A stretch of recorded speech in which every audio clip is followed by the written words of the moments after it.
वही हुआ। आज अब कुछ लोग ये चाहते हैं कि भाई मुख्तार जो है मदद नहीं कर रहा लोगों की। 200-300 करोड़ का घोटाला है जनाब, मुख्तार कैसे मदद कर पाए? मजबूर है मुख्तार का दिल दुखता है गरीब लोगों को जब देखता है। मेरे पास जो आते हैं मैं उनकी जितनी मुझसे हो पाती मदद भी करता हूँ। प्रशासनिक तौर पर उन्होंने, पुलिस ने रेड किए उनके ऊपर, लोगों को बंद किया। दुर्भाग्य की बात यह है कि मुकदमा ऐसा मुकदमा बनता है जिसमें बेल हो गई ना, जो लोग उसमें अरेस्ट हो उनको बेल हो गई, वो भी अरेस्ट होगा उसको भी बेल हो जाएगी। जितने लोग हैं जिनके पैसे ठगे हुए, एक आदमी के पास रसीद नहीं है, पर्ची नहीं है। मुख्तार किसके खिलाफ बैठे? कोई, मैं पढ़ा लिखा आदमी हूँ, कम से कम मैं ये तो चाहता हूँ कि भाई कोई आदमी मुझे कोई रसीद दे, कोई ला के दे, भाई ये मेरे पैसे हैं, ये जमा किए, उसने इसका कोई प्रूफ है।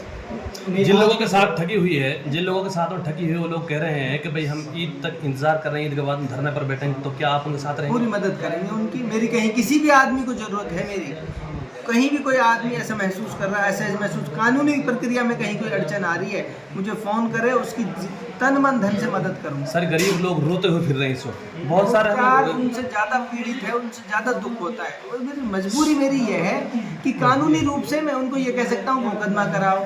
फाइनेंशियली मदद करने की स्थिति में ऐसे नहीं, 300 करोड़ रुपए का घोटाला कैसे भरपाई हो?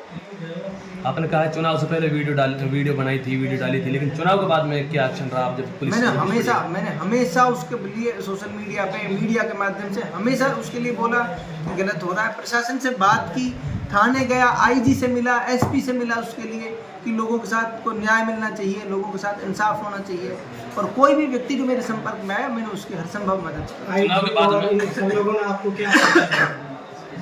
आश्वासन दिया है कि हम कानूनी रूप से जो कानूनी कार्रवाई बनती है वो करेंगे। और देखो, प्रशासन कानून के दायरे में ही कार्रवाई कर सकता है। जब उनके ऊपर केस हुआ है और जनता भी लगातार उनको परख मिल रही है, केस अभी चंद केस। सुनो, एक और बात बता रहा हूँ मैं आपको मीडिया के माध्यम से, जितने लोगों के साथ ठगी हुई है, जब तक सारे लोग केस नहीं करेंगे, जब तक समाधान नहीं निकलेगा उनका, हर आदमी को केस करना चाहिए अगर वो इंसाफ चाहते हैं तो। चंद आदमी आज भी मुगालते में है कि भाई हम केस करेंगे तो हमारा पैसा नहीं मिलेगा, मर जाएगा, उनको बरकरार है।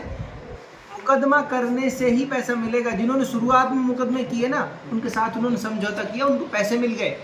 उस टाइम भी मैंने कहा था सब लोगों को जो मुझसे मिले कि जितनी जल्दी हो सकता है मुकदमे दर्ज कराओ। आप मुकदमे दर्ज कराओगे तो आपको पैसा मिल सकता है। जनता का ये भी कहना है कि हमारे साथ कोई खड़े होने के लिए तैयार नहीं। एक दो अगर वो खड़े होते हैं तो जनता फिसलने लगती है। अगर कोई मजबूत आदमी उनके साथ खड़ा होगा तो जनता को नहीं, मैं पूरी मजबूती से खड़ा होऊंगा।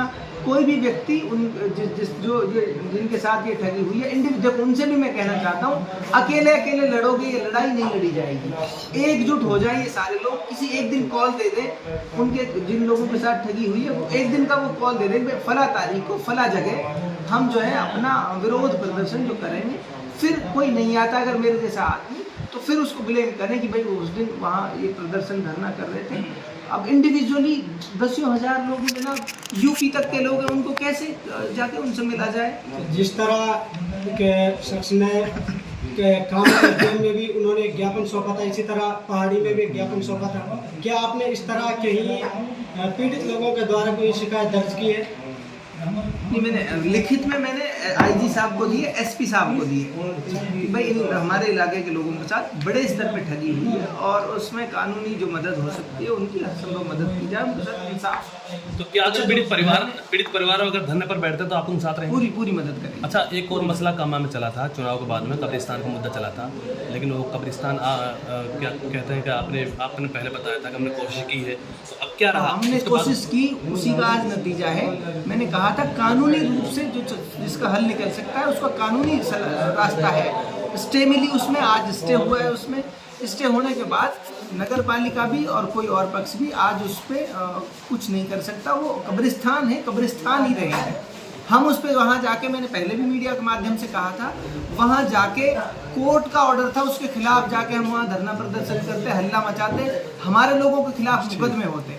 उसमें हमने समझदारी दिखाई, कानूनी जो रास्ता था वो अपनाया और आज हमें कानूनी रास्ते से उसमें कामयाबी मिली है। अच्छा, लोग ईद के बाद धरने पर बैठेंगे।